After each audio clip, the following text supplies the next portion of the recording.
Boa tarde a todos. Eu me chamo Ariane Soares, sou pós-doutoranda do Laboratório de Controle Biológico e Semioquímicos da UESC.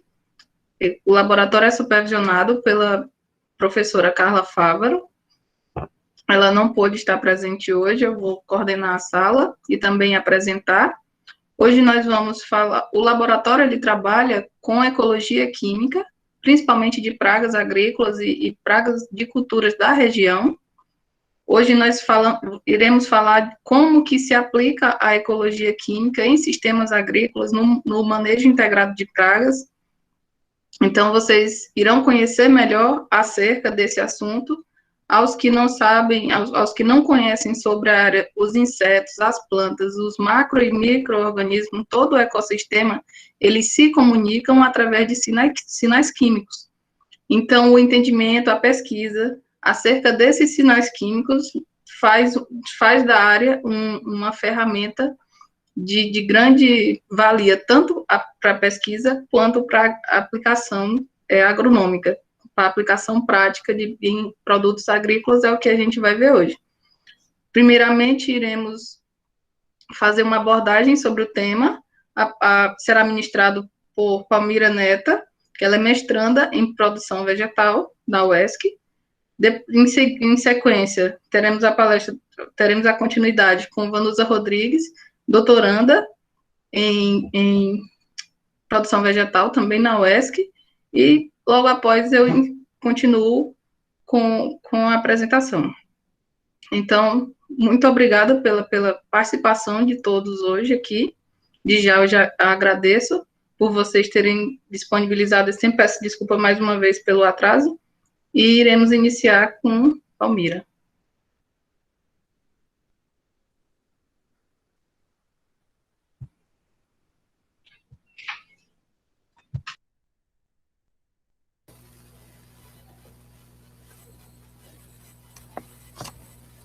Boa tarde a todos. Eu sou a Palmira, como a Ariane falou, eu sou mestranda em produção vegetal na UESC, e hoje nós iremos falar sobre a ecologia química aplicada à agricultura. Bom, a nossa apresentação será dividida em sessões. Nós iremos iniciar falando sobre o conceito de ecologia química e também sobre a sua aplicação nas diversas áreas das ciências. Falaremos também sobre os semioquímicos, neste caso de aleloquímicos e feromônios, o que são, quais os tipos que existem, de onde são emitidos, como são reconhecidos. Em seguida, nós iremos falar sobre a aplicação desses semioquímicos no MIP, que é o manejo integrado de pragas. Abordaremos também sobre os estudos comportamentais, nesse caso, os bioensaios que são realizados para analisar, para os estudos desses compostos químicos. E, por fim, nós iremos falar sobre a aplicação desses semioquímicos na agricultura. Neste caso, falaremos dos produtos registrados que já existem e que são utilizados nos campos de produção. Bom, de início, nós precisamos entender o que de fato significa a ecologia química. Então, para quem não conhece, do que se trata a ecologia química? Então, é a ciência que estuda as substâncias químicas, que são denominadas de semioquímicos, que estão envolvidas nas interações entre os organismos, estão envolvidas nas comunicações entre os organismos. Então, sempre que existem compostos químicos, semioquímicos, envolvidos em interações entre organismos, é objeto da ecologia química estudá-los. Então, saber qual a sua função, qual a origem e qual o significado desses semioquímicos, bem como o comportamento que eles desempenham nos organismos. A ecologia química é uma ciência multidisciplinar. E o que isso significa? Significa dizer que ela está inserida, que ela compreende diversas outras áreas, como, por exemplo, a área da agronomia, através da utilização de produtos nos campos de produção, de semioquímicos, de feromônios, principalmente, nos campos de produção, no manejo integrado de pragas, para o controle integrado de pragas. Envolve também a área da química, através da identificação e da síntese de compostos orgânicos. Envolve a área da ecologia, uma vez que esses produtos, uma vez que esses semioquímicos, eles não são tóxicos e eles agem em substituição à utilização de defensivos químicos na agricultura. Então, esses defensivos químicos que são responsáveis por causar desequilíbrio ambiental, agem também na área da farmácia, através da descoberta de novos fármacos e diversas outras áreas. A ecologia clínica está inserida. Bom, então, hoje nós falaremos aqui principalmente de insetos. Falando desses tipos de organismos, nós precisamos entender, eu disse aqui que a ecologia química é a ciência que estuda a interação química entre os organismos, mas a interação, a comunicação entre os organismos. Falando de insetos, nós precisamos entender por que os insetos se comunicam, para qual finalidade, com qual finalidade. Então, os insetos se comunicam basicamente para o reconhecimento das espécies, se comunicam também para a atividade de reprodução, neste caso, para chamar, sinalizar parceiros para cópula, para acasalamento, para corte. Eles podem se comunicar também para se defender e também defender indivíduos da mesma espécie quando se encontram em ameaça, quando se encontram em situação de perigo, como, por exemplo, na presença de inimigos naturais, da presença de predadores. Os insetos se comunicam também para realizar atividade de forrageamento, ou seja, para buscar alimento, para se alimentar. Certo, então, como é que ocorre essa comunicação? Para que haja uma comunicação, é necessário que se tenha um indivíduo, neste caso aqui, representado por um inseto, que seja emissor de uma determinada mensagem. Essa mensagem vai ser enviada através de sinais para outro organismo, que é o receptor, que é que vai entender essa mensagem. Então, isso é que é necessário para que haja uma comunicação. Os insetos se comunicam através de diversos tipos de sinais, dentre eles estão inseridos os sinais visuais, os sinais sonoros, sinais táteis e sinais químicos, que são o objeto de estudo da ecologia química. Bom, como exemplo de comunicação visual, existe a emissão de luz emitida pelas espécies de vagalumes. Então, é uma espécie onde a gente consegue identificar facilmente esses sinais visuais. No caso desses insetos, o que é que acontece? As fêmeas, elas liberam sinais luminosos para sinalizar, para indicar aos machos que estão aptas para o acasalamento. Então, sempre que isso acontece, os machos conseguem identificar essas fêmeas para realizar a cópula. Então, a função desses sinais visuais é de atração sexual.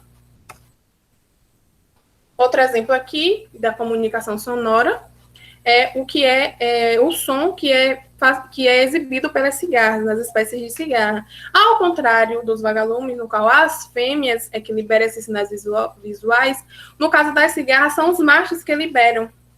O que acontece é que os machos podem vibrar.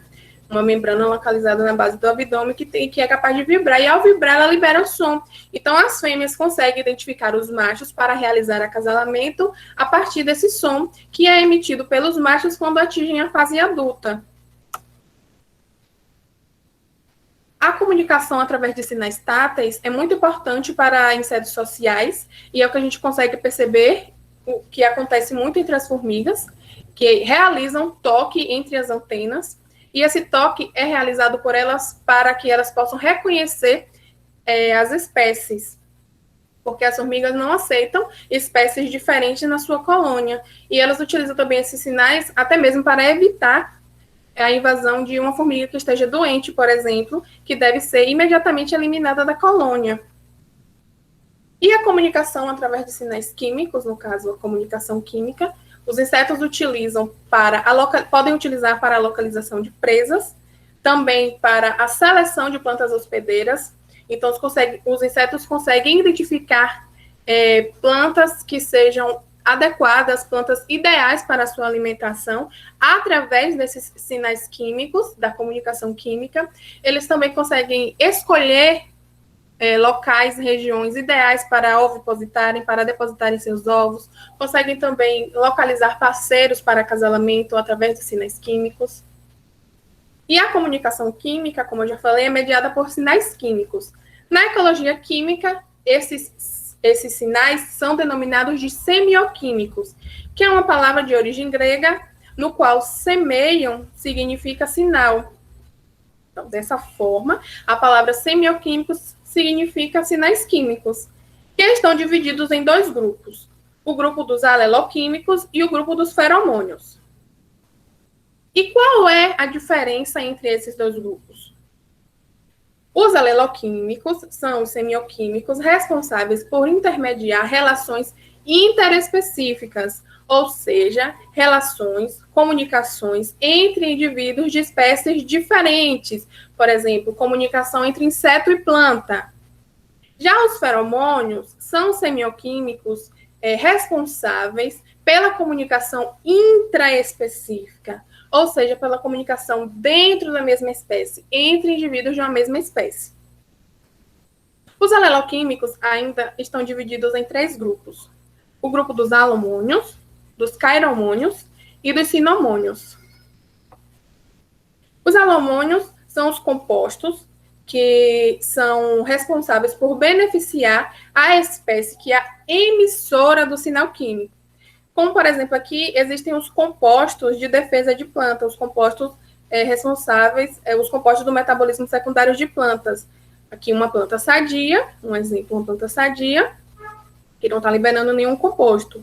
A partir do momento que alguma praga, algum herbívoro, começa a se alimentar dessa planta, ela começa a liberar compostos que irão defendê-la de alguma forma do inseto. Então, a planta, que foi a espécie responsável por emitir o sinal, irá ser beneficiada. Então, esse aleloquímico é denominado de alomônio. No caso dos cairomônios, quem é beneficiada é a espécie receptora do sinal. É a espécie que vai entender esse sinal químico. Então, como, por exemplo, aqui existem os compostos, que são compostos atrativos liberados por ovos de herbívoros, que são responsáveis pela atração de parasitoide. Um grande exemplo desses cairomônios são os ovos, os compostos liberados por ovos, que servem para atrair parasitoides. Aqui, por exemplo, o parasitoide, que é o tricograma, muito utilizado para o controle biológico. Então, o parasitoide, essa vespinha aqui, identifica, através de sinais químicos, através de cairomônios, o ovo e deposita seus ovos no interior do ovo da praga, do herbívoro. E ela vai causar um esclarecimento desse ovo, que indica, né, sinal do parasitismo, e a morte desse ovo. E aí, em seguida, o seu ciclo vai ser reiniciado. O ovo, ao invés do ovo da praga, do inseto, né, que seria do ovo da praga, vai ser o parasitoide que vai emergir aqui desse ovo. Então, nesse caso, o parasitoide, que foi a espécie receptora do sinal, é quem vai ser beneficiado. Então, nós estamos falando de cairomônios. Os sinomônios, no caso dos sinomônios, ambas as espécies são beneficiadas, tanto a emissora quanto a receptora. Como, por exemplo, aqui eu trouxe as interações realizadas entre plantas e polinizadores. Neste caso, as plantas liberam compostos que são atraentes para esses polinizadores, que se alimentam do néctar e dispersam pólen. Então, beneficia tanto a planta, que é emissora, que vai ter seu pólen disperso, quanto os polinizadores, que irão se alimentar do néctar. Os feromônios também estão divididos em diversos grupos, existem diversos tipos de feromônios, e dentre os mais estudados, nós temos o feromônio sexual, feromônio de trilha, feromônio de alarme, feromônio de oviposição e feromônio de agregação. Nós vamos entender, a partir de agora, um pouquinho sobre cada um desses feromônios. O feromônio sexual é utilizado para orientar machos e fêmeas para o acasalamento. Na maioria das espécies, na maioria dos casos, esses feromônios sexuais são produzidos pelas fêmeas. Entretanto, existem casos onde o macho é quem produz. Isso pode acontecer. Então, é um feromônio utilizado para orientar parceiros para a cópula. O feromônio de trilha é muito comum em insetos sociais, e nós podemos ver isso facilmente em formigas cortadeiras, que eles são utilizados para indicar fonte de alimento e também para os insetos identificarem um novo sítio de moradia para o estabelecimento da colônia. O feromônio de alarme é muito comum em percevejos. Eu acredito que todo mundo já teve a oportunidade de sentir um feromônio de alarme em percevejos, os percevejos que são popularmente chamados de Maria Fedida. Então, o que acontece nessas espécies é o feromônio de alarme, são os compostos de defesa que esses insetos liberam para transmitir mensagem de perigo. Então, ele assinala presença de inimigo, de ameaça, ele libera esses compostos de defesa, esses feromônios de alarme, como uma tentativa de se defender. O feromônio de oviposição é utilizado pelas fêmeas para localizar a região mais adequada para realizar a postura de ovos. Então, ela utiliza esse feromônio também para marcar o local de oviposição, evitando dessa forma a competição entre os insetos que irão emergir aqui, desse ovo. E o feromônio de agregação, ele possui como função principal atrair um elevado número, o maior número de indivíduos possível para um determinado local, indicando a presença de alimento. Entretanto, ele pode ser utilizado também para atrair parceiros para a cópula. Então, os insetos na família Purpulionidae, por exemplo, é muito comum encontrar esses feromônios de agregação que são utilizados pelos insetos para facilitar, para promover a cópula. Falando ainda de feromônio de agregação, esse ano foi publicado na revista Nature um artigo, uma pesquisa que foi realizada por um grupo de pesquisadores chineses, no qual foi possível identificar um feromônio de agregação para uma espécie de gafanhoto. Então, nesse estudo, eles identificaram esse composto aqui, o 4-vininalizol, como sendo o feromônio de agregação para uma espécie de gafanhoto. Entretanto, essa espécie não é a que ocorre, ou que está ocorrendo aqui na América do Sul, é uma espécie comum na África, na Ásia e na Oceania. Entretanto, são indivíduos semelhantes. Certo, nós entendemos até aqui quais os tipos de feromônios que existem. E agora a dúvida que fica é onde esses feromônios são produzidos nos insetos? Em que região dos insetos esses feromônios são produzidos? Eles são produzidos em glândulas. Na maioria das espécies, essas glândulas, elas são células epidérmicas hipertrofiadas. Então, essas células produtoras de feromônios são células que estão localizadas na superfície da cutícula do inseto e que apresentam um aumento em tamanho. Então, o feromônio é produzido no interior dessas células. Em Lepidoptera, por exemplo, essas glândulas são chamadas de órgãos liberadores de feromônio e elas possuem diversos nomes, como, por exemplo, são chamados de androcônias, de leque, de herpêncio, vai depender da espécie. Esses órgãos liberadores de feromônio podem estar, em Lepidópteras, podem estar distribuídos em diversas partes do corpo do inseto. Então, é comum que se encontrem esses órgãos na região do abdômen, também podem ser encontrados no tórax, nas pernas e até mesmo nas asas dos insetos. No caso de hemípteras, por exemplo, no caso de percevejo, esses feromônios são produzidos nas chamadas glândulas abdominais dorsais, as DAGs, que é exatamente essa estrutura aqui. Pode ser visualizada nessa imagem. Então, os compostos de defesa, no caso, o feromônio de alarme em hemíptera, quando o inseto está na sua fase jovem, quando o inseto é ninfa, esses feromônios são produzidos nas DAGs. Quando o inseto atinge a fase adulta, eles deixam de produzir o feromônio nas DAGs e passam a produzir nas chamadas glândulas metatorácicas, as MTG, que é exatamente essa estrutura aqui alaranjada, que fica no interior, na região metatorácica do inseto. Então, essa MTG, ela é composta por um par de glândulas laterais e aqui o reservatório, que é onde fica armazenado o feromônio. Então, nós vimos onde eles são produzidos e como é que eles são reconhecidos pelo inseto. São reconhecidos através das antenas, especificamente nas estruturas denominadas sensilas, que estão inseridas aqui nas antenas dos insetos. Então, os insetos reconhecem os sinais químicos através das sensilas que estão nas antenas. Os insetos podem exibir diversos tipos de antenas, por exemplo, aqui a antena do tipo aristada, do tipo flabelada, do tipo plumosa, do tipo cetácea. Então, diversos tipos de antena, existem diversos tipos de antena, né, exibido pelos insetos, entretanto, todos possuem a mesma função, que é de compreender o sinal, a mensagem. Então, nas sensilas estão presentes os neurônios receptores olfativos, que são responsáveis por identificar esse sinal químico. E detalhadamente, como é que acontece o reconhecimento desse sinal? Então, nós temos aqui uma espécie que vai emitir uma determinada mensagem através de sinais para uma espécie receptora, que é que vai entender essa mensagem.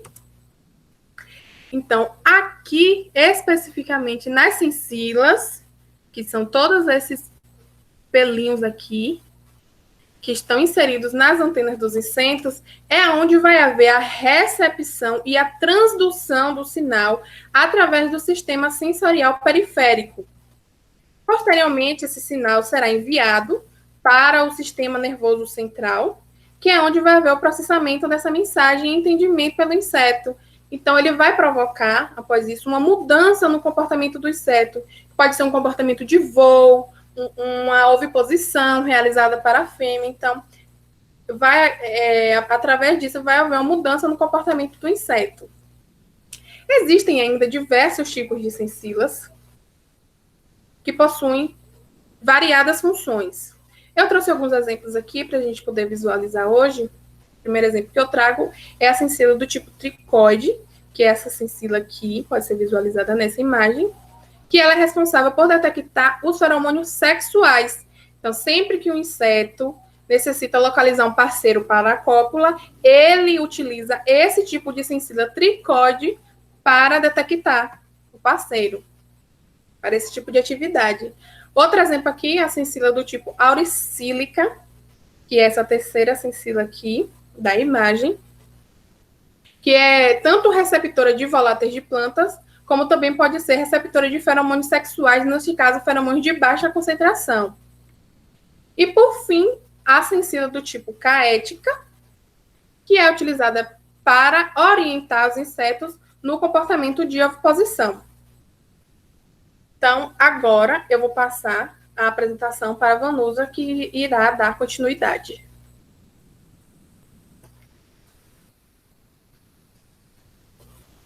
Obrigada a todos. A todos, meu nome é Vanusa, eu sou estudante de doutorado do programa de pós-graduação em produção vegetal da UESC, fazendo parte também do grupo de estudos do Laboratório de Controle Biológico e Semioquímicos. Eu vou dar continuidade falando um pouco sobre as aplicações da ecologia química na agricultura. A Palmira falou inicialmente que a ecologia química está relacionada a diversas áreas da ciência, diversas áreas do conhecimento. E como que essa ciência, a ecologia química, ela influencia na vida do homem? Eu afirmo que ela influencia de forma positiva, né, pelos estudos que se tem, e de que forma que ela influencia na vida do homem. A ecologia química, eu gostaria de frisar, primeiramente, o aspecto ambiental. A importância da ecologia química para o meio ambiente é muito positiva, uma vez que, a partir do estudo da ecologia de populações, né, da ecologia química, é possível preservar espécies, principalmente aquelas espécies que estão em risco de extinção, consequentemente, conservando, né, as comunidades, e também nos permite compreender os impactos e desequilíbrios ambientais. Outro aspecto que essa ciência, ecologia química, influencia positivamente na vida humana é do ponto de vista econômico. A partir do momento que a gente tem estudos voltados para identificar moléculas de compostos, de produtos biodegradáveis para serem utilizados na agricultura, no controle de pragas, isso é um ganho econômico muito grande, uma vez que a gente consegue reduzir as perdas econômicas nos sistemas de produção agrícola. E de outra forma, como a ecologia química influencia positivamente na vida humana, é porque ela possibilita também a identificação de moléculas de medicamentos. Então, esses são os principais, né, as principais formas que a ecologia química influencia na vida humana. Então, no momento eu tenho a possibilidade de identificar moléculas de medicamentos para, consequentemente, reduzir os problemas da população e também redução do consumo de produtos químicos sintéticos através da aplicação desses químicos, né? Ou seja, a não aplicação, aliás, desses químicos nas lavouras, isso é de uma importância muito grande. Então, consequentemente, através dessa redução do consumo de agrotóxicos, o que não acaba não impactando tanto na saúde do homem, é possível também reduzir os impactos, né, antropológicos. Não tem como a gente pensar em ecologia química sem pensar em manejo integrado de pragas, o MIP. Esse termo, MIP, foi instituído na década de 60 pela comunidade científica, né, visando a otimizar o controle de pragas agrícolas.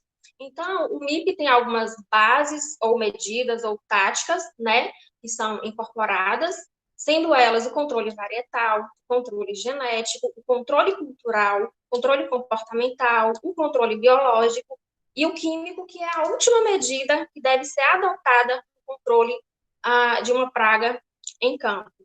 Mas de todas essas táticas, né, essas bases do MIP, a gente vai dar um foco aqui para controle comportamental, né, que é o foco da ecologia química para a obtenção e identificação de feromônios de insetos. Então, o controle comportamental, ele se baseia no estudo da fisiologia dos insetos, né, visando controlar esse inseto, né, através do seu hábito ou comportamento. As atividades do inseto, acasalamento, alimentação, reprodução, são atividades que, como Palmira falou, são mediadas por sinais químicos, sinais que os insetos produzem e liberam. Então, a partir do momento que se pode manipular esses sinais químicos que são produzidos e liberados, emitidos pelos insetos, é possível também alterar o comportamento desse inseto e, consequentemente, né, regular a sua sobrevivência. Então, o controle comportamental, ele apresenta várias vantagens, né? Algumas delas não permite que o inseto desenvolva resistência. A gente sabe que um dos maiores problemas da agricultura, não só brasileira como mundial, é a resistência de insetos a determinados produtos químicos, a determinados princípios ativos. Então, sempre que possível, adotarmos métodos que evitam, né, a resistência de insetos é uma vantagem muito grande.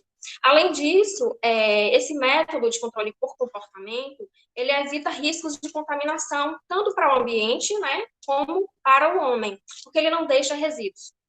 Tá? Além disso, esse método apresenta especificidade, ou seja, ele vai atuar especificamente na praga-alvo, aquela praga que eu quero controlar. E, consequentemente, né, evita desequilíbrios biológicos, desequilíbrios dos sistemas de produção. Então, esse método, ele constitui esse método de controle, ele se baseia em alguns métodos, né, principais, que são o controle hormonal, endócrino, o neurohormonal, né, através de neurohormônios, os feromônios, que é o nosso foco aqui da nossa palestra, né, juntamente com voláteis de plantas, claro, e também atraentes e repelentes, que tanto para a ecologia química, como para o controle comportamental de um modo geral, né, utilizar atraentes e repelentes nos sistemas de produção tem uma eficiência muito grande, e também a técnica de esterilização de insetos. Então, o nosso foco aqui é feromônios. Então, os estudos comportamentais não são fáceis, né, são muito trabalhosos. porque eles requerem observação, análise e registro dos hábitos do comportamento do inseto durante todo o seu ciclo de vida na fase adulta. Então, eu tenho que observar esse inseto, anotar, né, analisar, registrar tudo que ele está fazendo, para eu chegar a uma conclusão de como, de fato, ele se comporta. Mas para que servem os estudos comportamentais, né? Eles servem para, dentro da ecologia química falando, eles servem para possibilitar que a gente consiga identificar de que forma e em que determinado momento o inseto, ele se sente atraído, ele responde a um determinado sinal químico.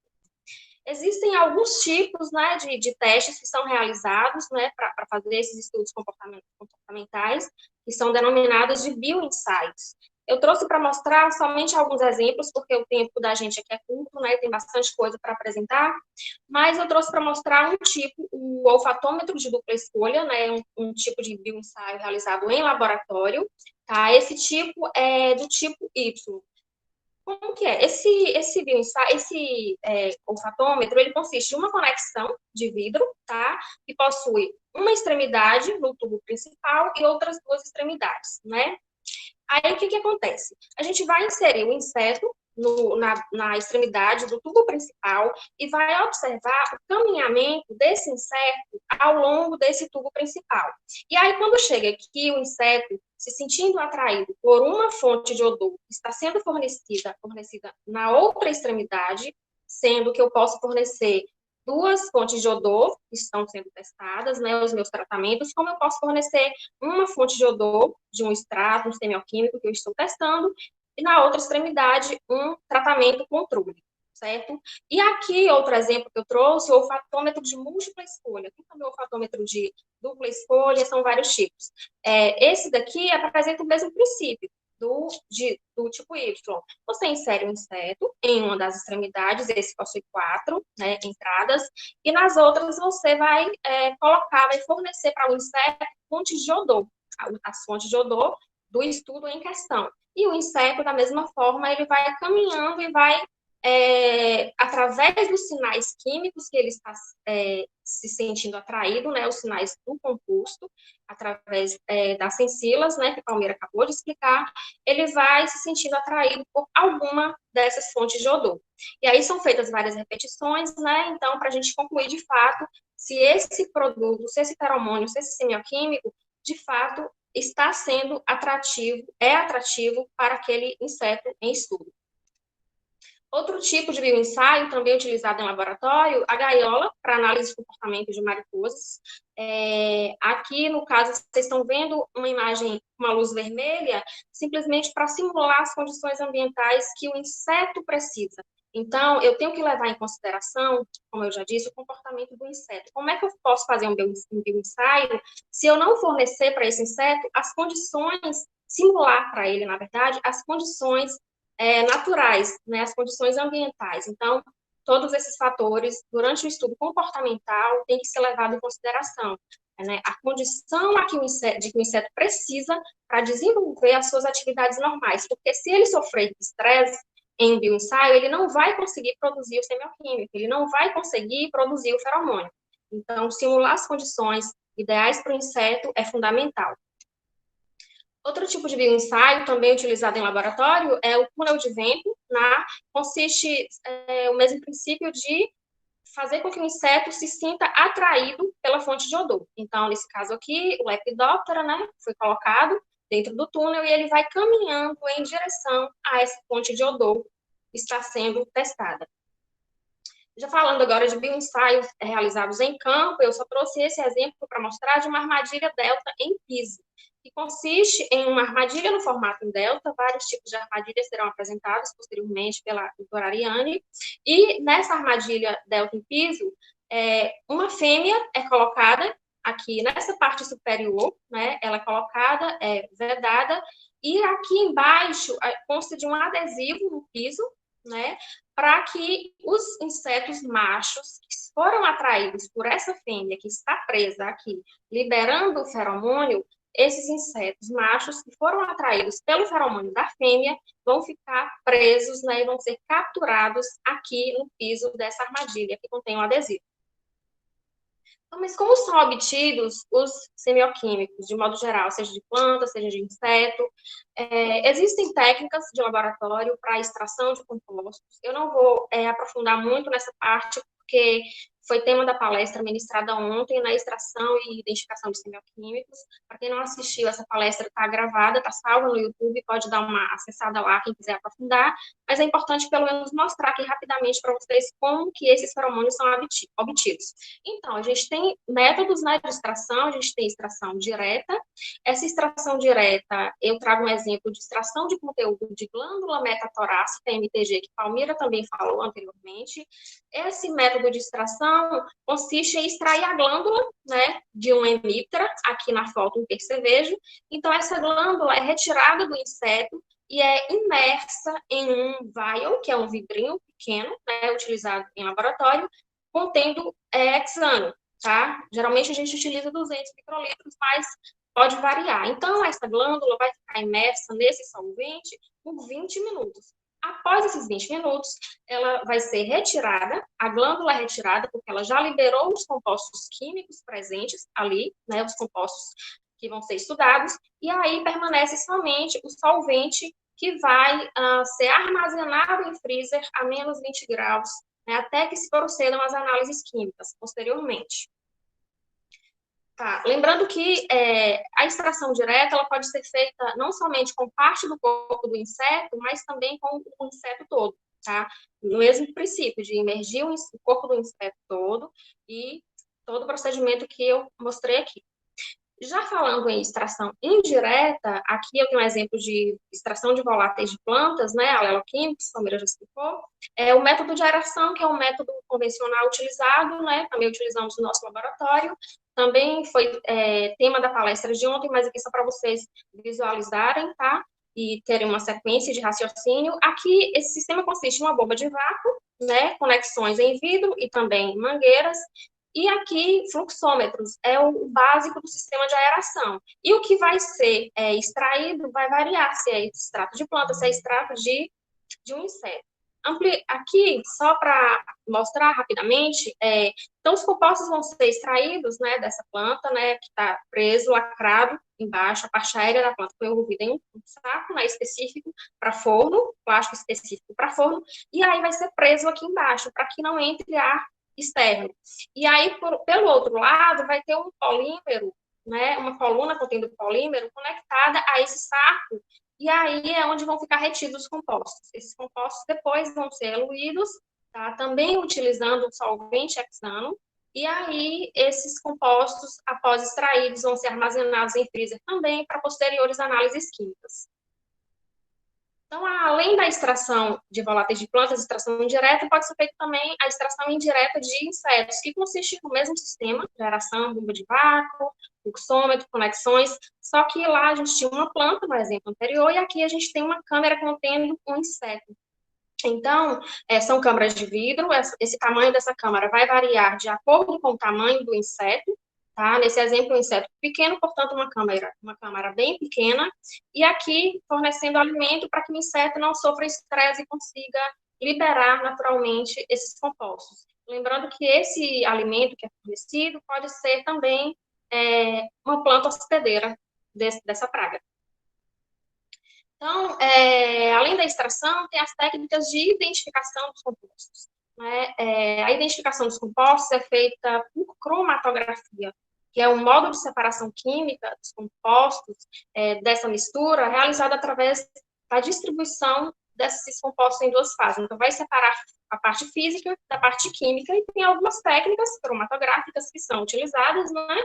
O CGM, CGFTIR, o CGFID, o CGAG, que também utiliza a antena do inseto para fazer essa análise de eletroantenografia, RMN, microderivatizações, são algumas técnicas que são utilizadas em laboratório também, está disponível na palestra que foi ministrada ontem, para quem quiser aprofundar um pouco essa parte. Então, só vou mostrar dessas técnicas, o CGM. Aqui a gente tem um cromatógrafo gasoso acoplado a espectrômetro de massas, e aí esse equipamento, ele vai, através da injeção daquele extrato que a gente obteve lá no processo de extração, seja o extrato de uma planta, o extrato de um inseto, a gente vai injetar aquele extrato, né? Eu falei que ele ficaria armazenado no freezer até as análises posteriores, então, aqui é a hora das análises posteriores. O extrato, né, foi injetado nessa máquina, no cromatógrafo gasoso, e a análise desse equipamento vai nos fornecer cromatogramas. Né? Eu trouxe um exemplo aqui para mostrar nesse exemplo. Eu tenho um cromatograma de extrato de macho comparando com o extrato de fêmea, né? Que a gente ainda pode fazer essa comparação de 2 extratos para a gente saber quais compostos possuem em um extrato e não possuem no outro, ou seja, aqui são cromatogramas de 2 insetos, né, um inseto macho e um inseto fêmea, da mesma espécie, e aqui eu consigo analisar qual composto foi produzido pelo macho e não foi produzido pela fêmea, ou vice-versa, através desses picos que vão ser gerados no cromatograma. E depois dessa fase de identificação dos compostos, né, assim que a gente tiver a confirmação de que aquele composto é um feromônio, aí esse feromônio vai passar por um processo de síntese, que já é uma outra etapa, e também dá para vocês compreenderem um pouco mais disso. Então, mas quais são as aplicações da ecologia química na agricultura? Falando um pouco sobre isso, a gente já falou de aleloquímicos, voláteis de plantas e voláteis de insetos. Mas como que os voláteis de plantas, os voláteis de insetos, a gente deu para saber um pouco como que eles são utilizados, né? Mas os voláteis de planta, eles possuem uma importância muito grande dentro da agricultura. A polinização, a gente sabe que insetos polinizadores trazem um benefício muito grande para a agricultura, né? Aumentando a produção de alimentos. Então, a partir do momento que uma planta, um inseto, se sente atraído pelos voláteis que são produzidos por uma flor, esse inseto visita essa flor e, ao pousar em outra flor, ele poliniza essa planta, isso aqui é função da ecologia química. Né? Então, esse inseto se sentiu atraído pelos voláteis que foram liberados, né, por essa flor e acabou polinizando a outra flor quando foi visitá-la. Também o sistema push-pull, que é o sistema caça-trai, onde você pode utilizar espécies dentro de uma produção. Você tem uma cultura principal em um sistema de produção, mas eu quero repelir pragas que sejam pragas dessa cultura principal. Da mesma forma que eu posso repelir, eu também posso atrair através de outras espécies vegetais que desempenham esse papel, que liberam esses compostos voláteis ou para atração ou para repelência dessa praga em questão. Também através do melhoramento genético. Então, a importância dos voláteis de plantas é menos estudado, na verdade, do que os voláteis de insetos. Os feromônios são estudados em uma escala muito maior, mas já tem bastante estudos também relacionados com voláteis de plantas. E os feromônios, né, que a gente já sabe e já vem falando bastante, né, a importância deles no controle de pragas. Mas, na prática, assim, em campo, como que esses feromônios atuam? Eles atuam na modificação do comportamento do inseto, né? Ele pode interromper o acasalamento, ele pode inibir a oviposição de uma praga e, consequentemente, aumentar a população dessa praga em campo, como também pode ter ação de capturar e aprisionar esses insetos, né? Então, a utilização desses feromônios no manejo de pragas vai desde o monitoramento populacional, né, através da detecção da incidência de uma praga prematura, né, no meu sistema de produção. Também me permite fazer levantamento de áreas infestadas, áreas que já estejam infestadas com a praga. Também me permite fazer uma inspeção quarentenária, né, dessa praga e obtenção de estimativas populacionais. Então, esses semioquímicos, os feromônios, me permitem fazer um monitoramento da população de insetos na minha lavoura, para a partir daí eu saber como que eu vou atuar, né, no controle. Então, além de possibilitar o monitoramento, os semioquímicos de insetos, os feromônios, eles proporcionam uma desorientação no inseto e consequentemente, faz com que esse inseto não acasale, ou seja, impede o acasalamento do inseto, porque vai causar um confundimento, uma desorientação. E também, como eu já falei, a captura massal do inseto, né? Então, através de diversos tipos de armadilhas, né? Coleta, captura em massa. Então, esses feromônios têm várias aplicações dentro da agricultura. Bom, era isso que eu tinha para passar. Muito obrigada pela atenção. Agora a doutora Ariane vai dar continuidade. Mais uma vez, boa tarde a todos. Agora nós vamos dar continuidade com uma parte mais já aplicada à agricultura de tudo que a gente viu agora há pouco.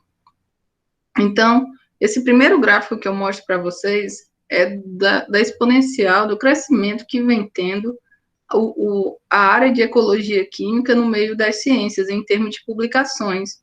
Nós temos, ao longo das 2 últimas décadas, um crescimento enorme quando se procura pelo termo ecologia química no Science Direct, na base de dados da Science. Então, nós chegamos aí em 2020 com cerca de 9.000 artigos publicados no ano com o termo ecologia química.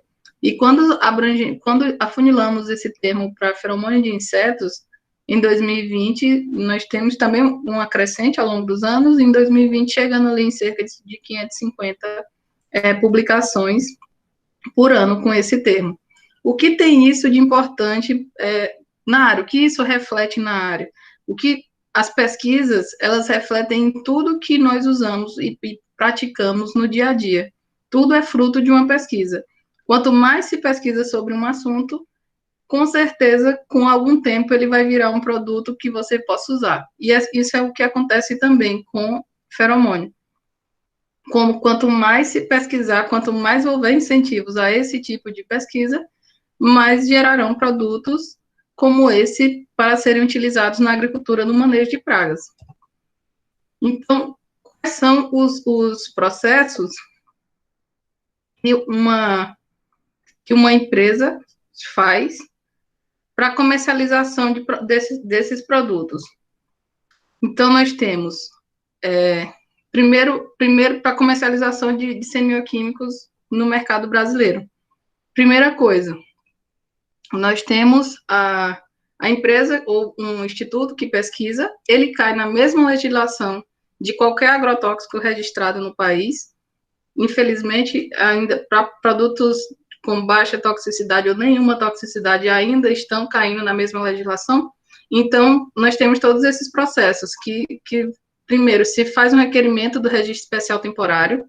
Com esse requerimento em mão, esse produto, ele pode ser testado, deve ser testado e avaliado em 3 âmbitos.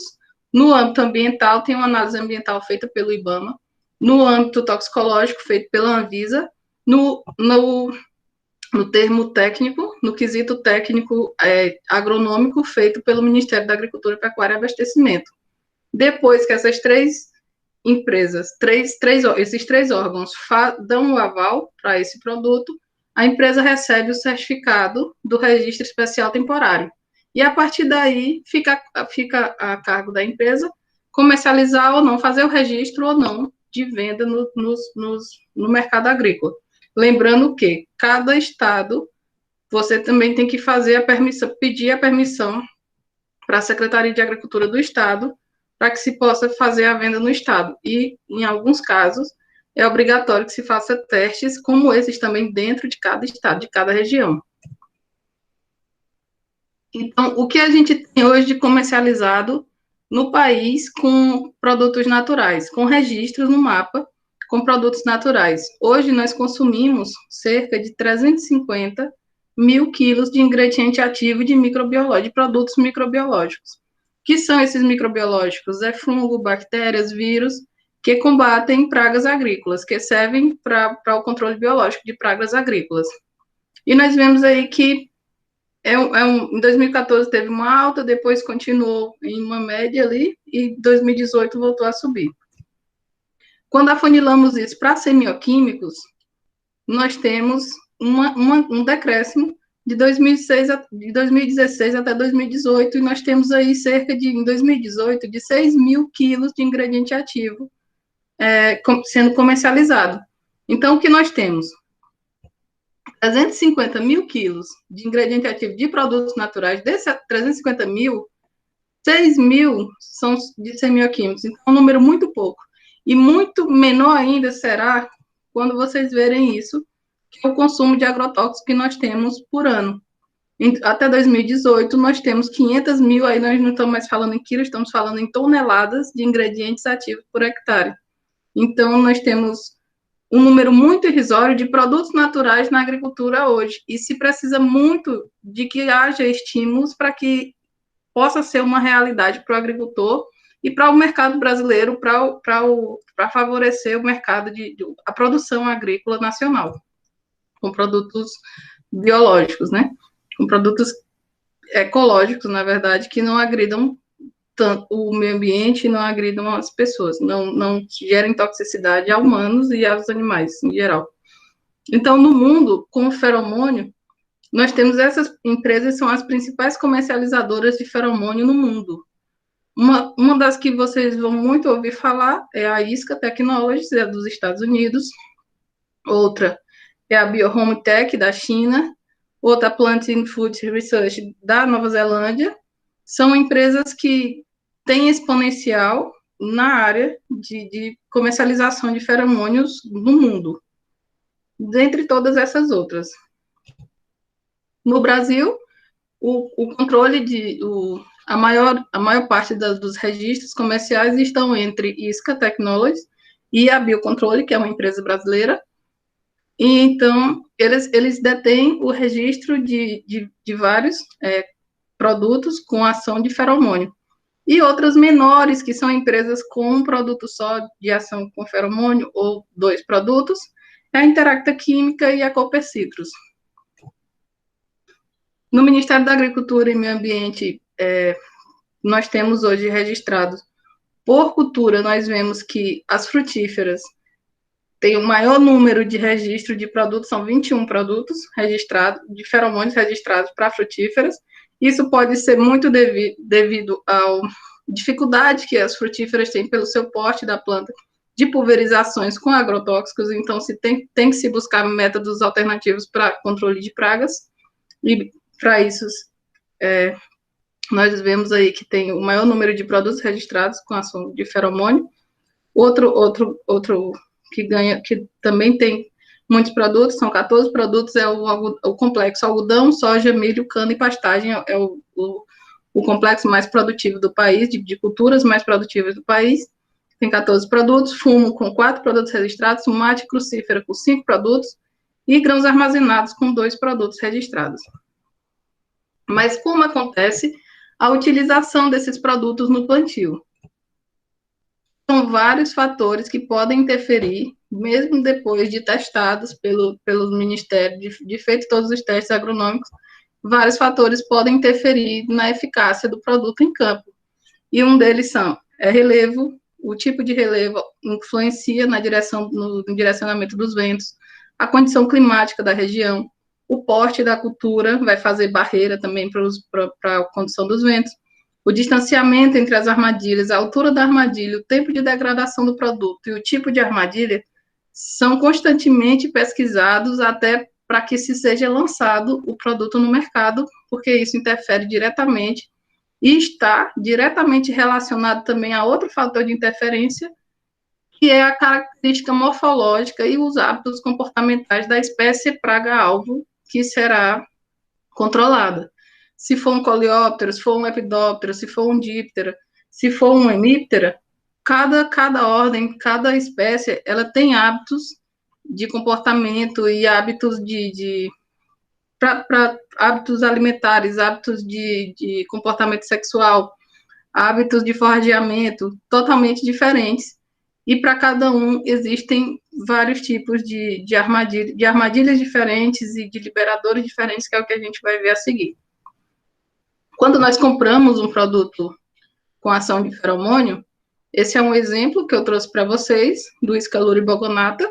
Ele é da empresa Isca, no nome comercial, Iscaluribogonata. Então, ele é usado para uma praga da maçã, a Bogonata salubrícola, que é essa mariposazinha aí que aparece no vídeo. Então, o que nós temos? Como eles são registrados na mesma classificação toxicológica da Anvisa dos agrotóxicos, a classificação já é pronta há vários e vários anos.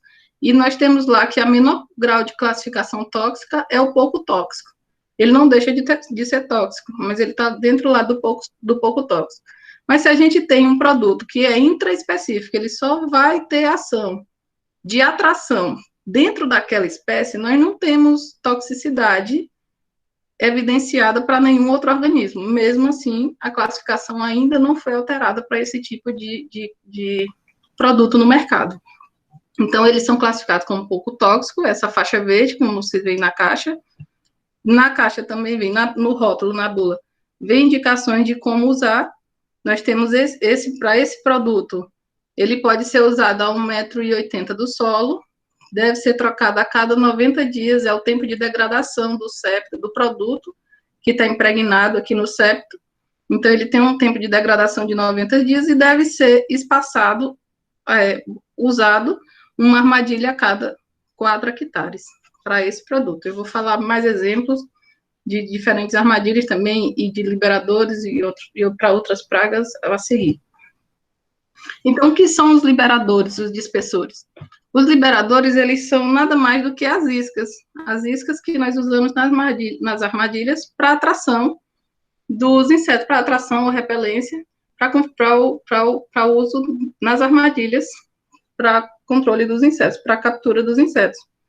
E elas vão ser modificadas de acordo com a sua formulação, de acordo com o fabricante, e de acordo também com a necessidade de desenvolvimento dos liberadores. Nós podemos ter em partilhas, em septos, como esse caso aqui, e esses outros aqui mais abaixo, em tubos. Esses tubos podem ser de polidimetilsiloctane. Aqui nós temos em forma de gel, também em forma de partilha, outro em forma de tubo, esse aqui em forma de pellets. São vários os tipos de liberadores que podem ser usados em armadilhas. Como também são vários os tipos de armadilha existentes no mercado. E cada armadilha, como eu já falei anteriormente, ela é estudada, ela é fabricada para um determinado tipo de ordem ou de inseto, de acordo com seus comportamentos habituais. Nós temos armadilha adesiva, que são muito utilizadas em áreas mais controladas, em casa de vegetação, por exemplo. Temos armadilhas tipo delta, muito utilizada para lepidópteras. A armadilha tipo bola multilure, essa foi desenvolvida para a mosca das frutas. Temos a armadilha tipo funil aqui do bicudo, do algodoeiro. Eu vou explicar um pouco sobre ela mais à frente. Essa também é uma armadilha de parte aérea. Essa aqui já é uma armadilha de solo.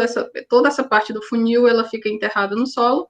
E a isca vem nessa cápsula aqui, fica acima da camada do solo. São para pragas de solo, para captura de praga de solo.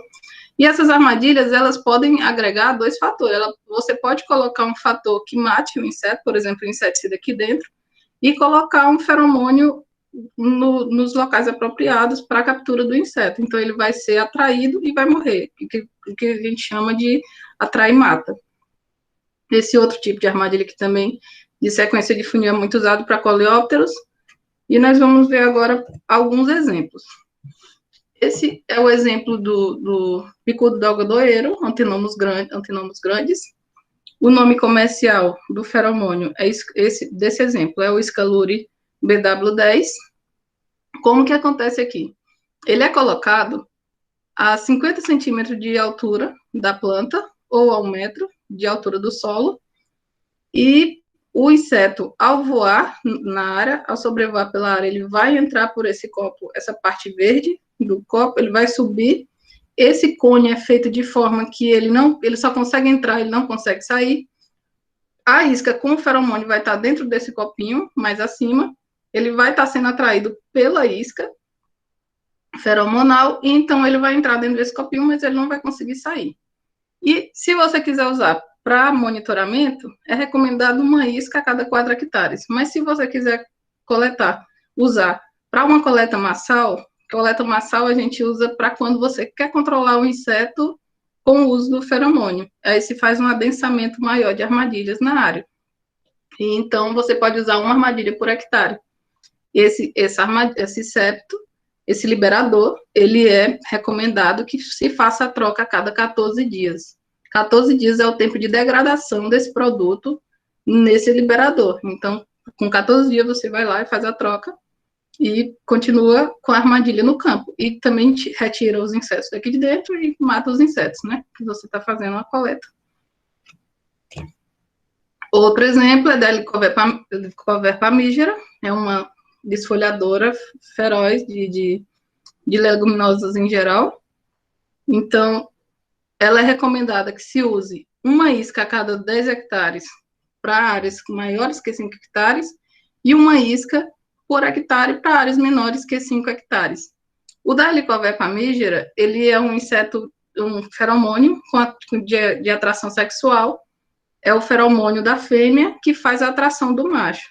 Então, quem vai ser capturado na armadilha, se tem um septo impregnado com feromônio da fêmea, está liberando, os machos vão achar que ali tem umas fêmeas e vão para a armadilha. E, na verdade, eles vão ficar colados num papel adesivo que tem no fundo da armadilha e eles vão morrer nessa armadilha. Com isso, se diminui a população de machos no campo e, consequentemente, a densidade populacional da praga também vai sendo diminuída. Só que a Helicoverpa pamígera, ela é uma praga que deve ser controlada muito rápido, então ela é mais utilizada para monitoramento. Para monitoramento, as armadilhas com feromônios são bem eficazes, no caso, para todas as culturas, não só para a Helicoverpa, mas armadilhas com feromônio têm maior eficiência quando se trata de monitoramento de pragas agrícolas. Ela deve ser recomendada o uso a 20 centímetros de altura da planta e tem uma durabilidade de 6 a 8 semanas. No campo, aí deve ser trocada a isca, o septo.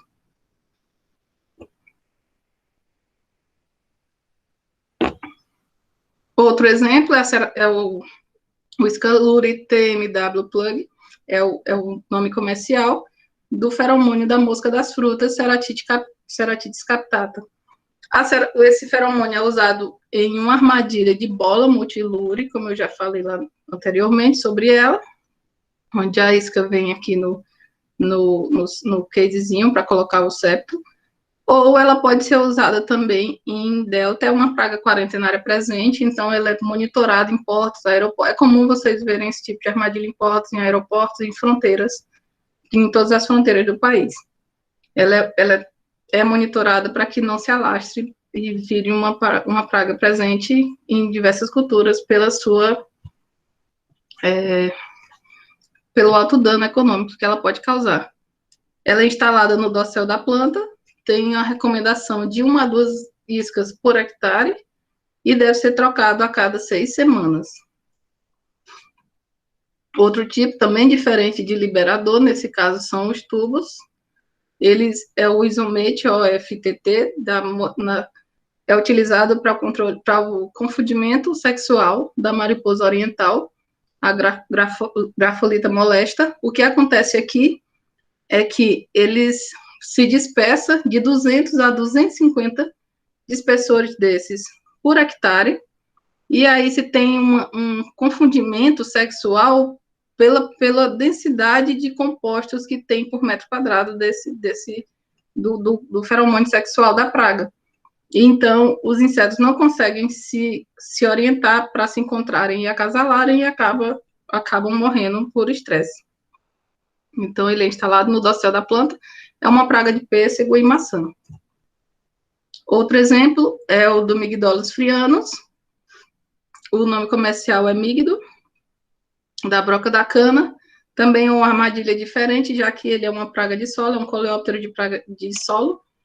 Então, fica essa parte aérea, a armadilha foi estudada para que ele toque nessa parte aérea, o septo da armadilha fica localizado nessa parte aérea, com um dispersor, então ele o inseto toca nessa parte aérea, cai no funil e vai acabar caindo na garrafa que vai estar enterrada ao solo. Os liberadores são em tipo de pellets. É recomendado utilizar uma armadilha a cada 15 hectares para monitoramento e nos carreadores da cultura da cana a cada 50 metros para uma coleta massal. E os pellets devem ser trocados a cada 20 dias. Outro exemplo é o Hipotenemus ramping, da broca do café. O nome comercial é biobroca. A armadilha comercializada para esse inseto é essa aqui que vocês veem, em vermelho, com a sequência de funil. Ele tem uma parte de acoplamento do dispersor mais acima e uma sequência de funil para que o inseto não consiga sair e caia na garrafa lá no fundo. Mas, como bom brasileiros que somos, adaptamos também esse tipo de armadilha para uma garrafa PET desse tipo aqui, que está no exemplo. É recomendado o monitoramento com 2 armadilhas por hectare. Para coleta massal, se utiliza 25 armadilhas dispostas uniformemente no campo, a 1 metro de altura do solo, entre as ruas de plantio e a 50 centímetros de distância, uma da outra. 50 metros de distância uma da outra. E os liberadores devem ser trocados a cada 60 dias. O outro exemplo é o do Rincoforo palmaro. Esse talvez seja o primeiro feromônio registrado no país. O nome comercial é Rincoforol, foi registrado pela Interacta Química. Então, ele se recomenda a utilização com uma armadilha por hectare.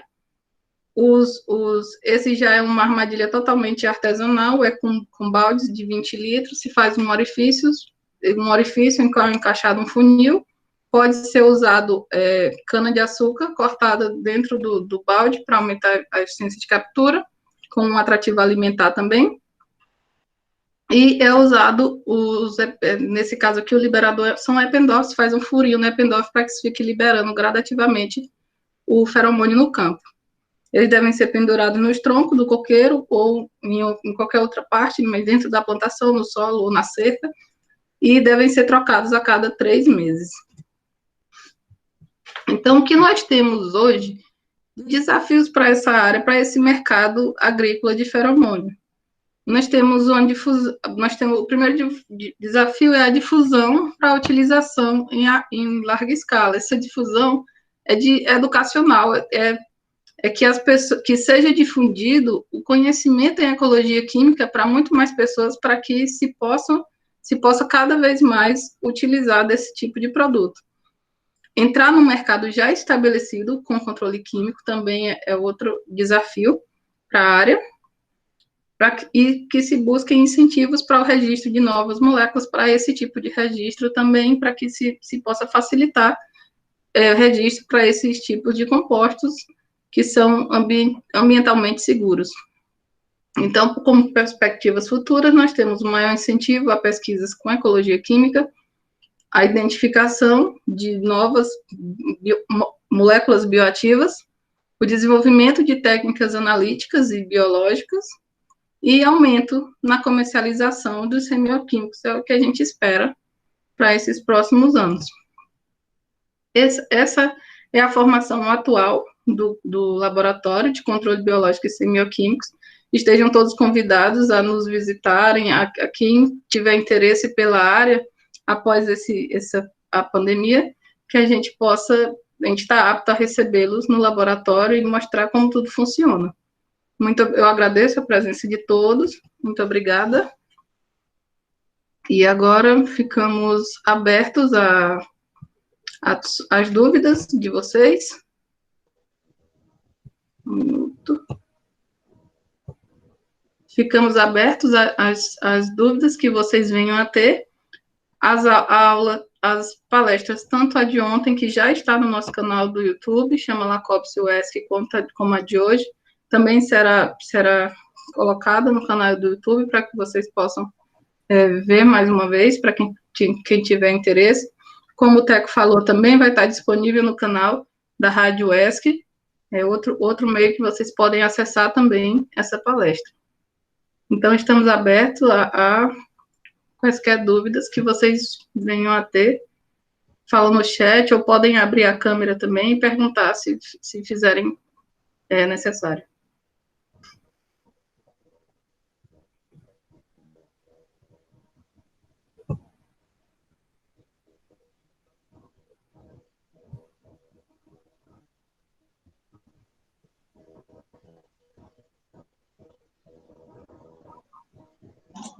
Ariane, temos pergunta no chat. Isso, eu acabei de chegar. Estou lendo no chat, tem... A Dora perguntou como seria essa comercialização de semioquímicos. A comercialização dos semioquímicos, ela é igual todos os agrotóxicos, como na parte lá depois que faz o registro, que vai para a venda, quem fica responsável pela venda são normalmente as empresas fabricantes, no caso lá a ISCA, a Biocontrole, você pode entrar em contato no site, inclusive, dessas empresas da ISCA, da Biocontrole, da Interacta, da Copecitrus, você consegue localizar o produto que você queira adquirir. Mas, claro,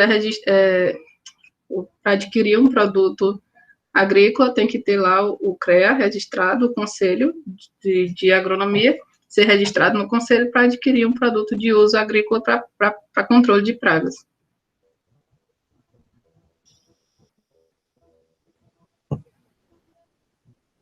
Tem mais alguma? Tem outra. Algum desses métodos foi aplicado para conter a nuvem de gafanhotos que assombrou agricultores gaúchos? Posso responder? Ou Palmira pode responder? Posso responder, Palmira?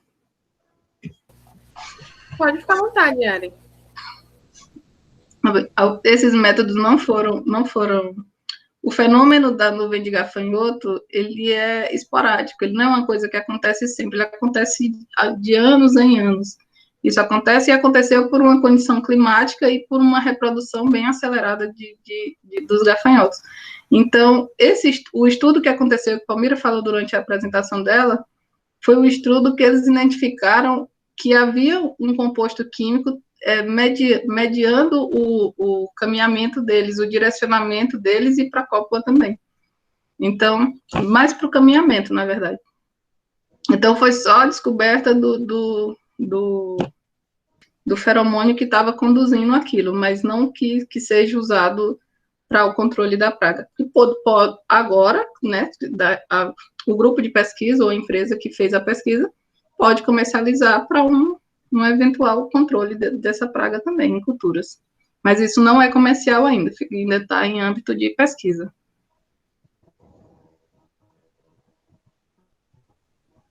Outra...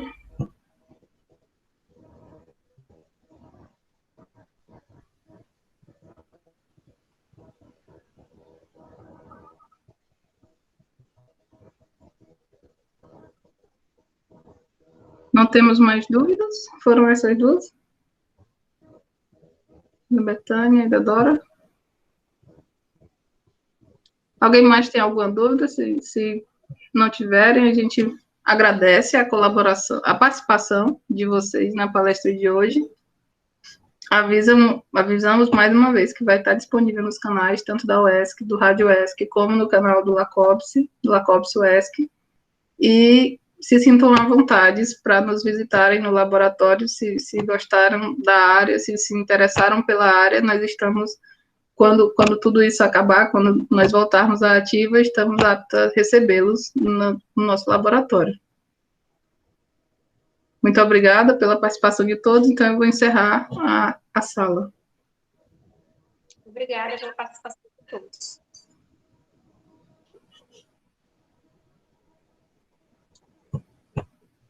Uhum.